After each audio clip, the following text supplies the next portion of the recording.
empezó la balacera y cuando defendíamos el camión, lo llevaron por debajo. Abrieron un boquete y se escapó por el alcantarillado. Bro, fue una operación perfecta.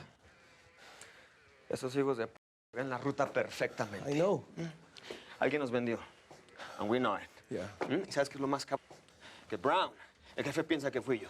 I know, man, but we need to fix that, man. Seriously. Lo siento mucho, pero quedas detenido por la fuga del indio Amaro. What?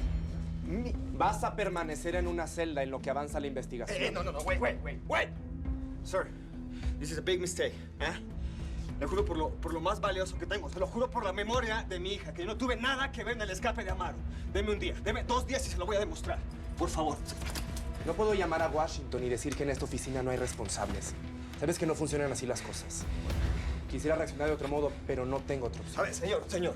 Escúcheme, por favor, se lo suplico. Le conté mi historia.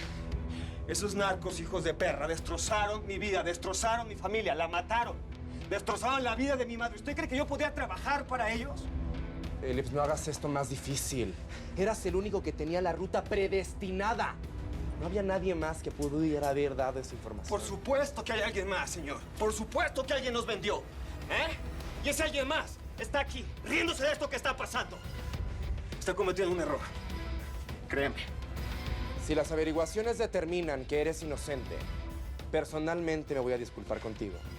Pero si no es así, tu equipo y yo te vamos a deshonrar de esta oficina. Llévensela. Está muy equivocado.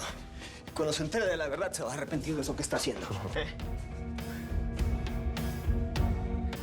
Say something, man. Sánchez, say something, man. Mil gracias por seguirnos en YouTube. Si te suscribes aquí, encontrarás todos los capítulos de La Señora 03 La Coyote. También puedes visitar telemundo.com, donde encontrarás todos los capítulos de esta superserie.